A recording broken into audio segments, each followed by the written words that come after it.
Hey, what's up guys? Today we're going to be looking at the Roccat Swarm software, and we're going to be covering how to use this thing with the new Roccat Vulcan TKL keyboard. So the first thing you need to do is install the software, and you can Google in Roccat Swarm software, and then there's going to be a download button, and then it's fairly straightforward from there. Then once you have the application open, it should look something like this. And just a quick overview, the top here shows what keyboards you have. I have the TKL Pro and the previous Vulcan version of this keyboard. So the first tab you're going to see here is General Features.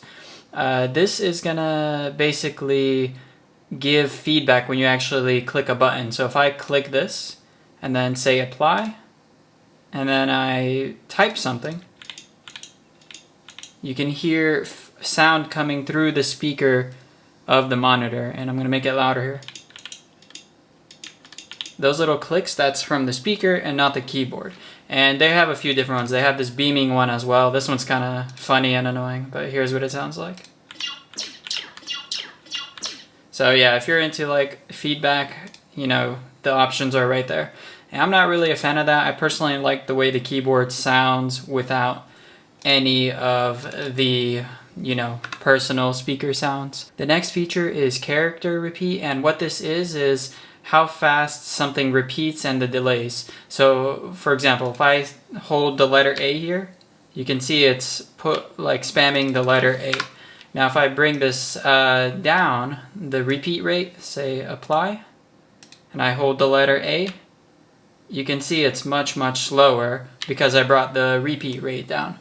And I'm going to bring this back up to a normal level. This here is like the delay after you're holding it, like how long it takes. So if I hold it, you can see like I'm holding it and it takes like a solid 2 seconds for it to start like spamming again. So that's what that does. It's not, I would recommend keeping it around here. This is a pretty good spot. Now the next thing to cover is the key assignment.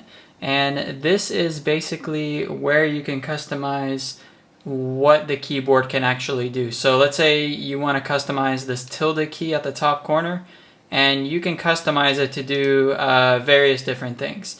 And to be honest, you don't have too much customization with the remapping. Like if you want this tilde key to be like, the letter Z, you just push Z and OK. And that's how you remap things. So you can get some custom shortcuts going here if that's what you want to do. I'm just going to go back and set it to default. Now you do have some other basic features like operating system things like restart your computer, log off, a few basic features here, internet stuff, and multimedias, volume up, volume down. And you can simply drag these on certain keys and assign them there. Now the next thing to cover is the macros, and the way you assign macros is you do it like this and you drag it. But the issue with this keyboard is they don't have any macro buttons, so you can see there's this little cancel sign next to the thing, and you can't assign it to a key, unfortunately. Now if I switch to the old version of the keyboard, this keyboard has dedicated macro buttons that have little icons on the keyboard. And if I pull the keyboard up on screen here, you might be able to see it. And you can see these letter M's right here. It says M1, M2, all the way up to M6. So you have 6 dedicated macro buttons, these little icons here. With the new version of the keyboard, the TKL, you don't have any dedicated macro buttons. So you can't really use macros with this keyboard, unfortunately. But the way you would assign a macro is you would have to go to a keyboard that's compatible with macros. And here's the old version or the Pro version. If you have the Vulcan Pro, you can use macros there.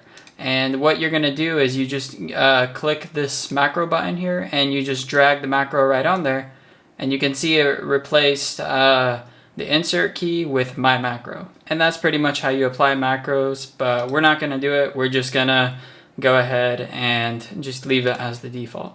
Now if we switch back to the Pro version here, the next thing to cover is the lighting effects, and this is where you can really get custom with how the keyboard looks while it's lit. Now by default they have a few presets here, like if you want a wave and I click apply, you can see it has this wave on the keyboard as well as on the recording software. You can do the snake, click apply. And it has some of these pretty interesting, you know, cool layouts that it's doing. Now, if you want to do something super custom, you go to the custom option here, and then you can select the specific key. Like, let's say I want to change the Q letter. I can change the Q to be like red. And then if I back off, click apply, you can see that the Q is red and the rest of the keyboard is blue. And you can go ahead and select all these keys and customize it to your liking. Now, if you don't want to sit here and do this, like this is like if you really want custom lighting, if you want, they have some presets already built in. So like, let's say I like just the fully lit layout. And then I also want, say, like green instead of red. And I click that, I click apply, and you can see now it has this green effect. And then you can play with the animations kind of like this. So these are the animations here, and then the colors can be set down here. I'm going to set mine to be this wave and just hit apply and just leave it RGB default like this.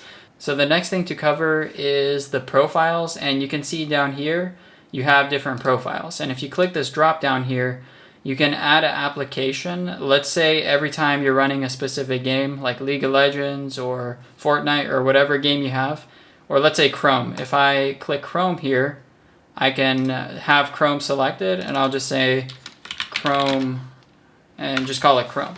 So every time I open the Chrome application, the software is going to detect I'm in there, and it's going to change my shortcuts as well as my lighting effects. And the way you can tell it to auto switch is if you go to the profile manager, you can click this auto switch button, click OK. And every time you open Chrome, your presets will load with all of the lighting features and the shortcuts. And that's pretty much how the profile manager works. Unfortunately, you can't really do too much with the macros because the keyboard doesn't really support macros. The only thing you can do is customize some of the settings with the basic features here. And there's not too many settings. So mainly the software is only going to be good for how fast the keyboard types, like the delays and stuff, maybe some sounds if you're into that, and the lighting. And the lighting is big. A lot of people want to customize the way the lighting works on this keyboard. And a quick note on some of the actual other buttons on this keyboard. You can see here that we have a volume button, and this is a mute button.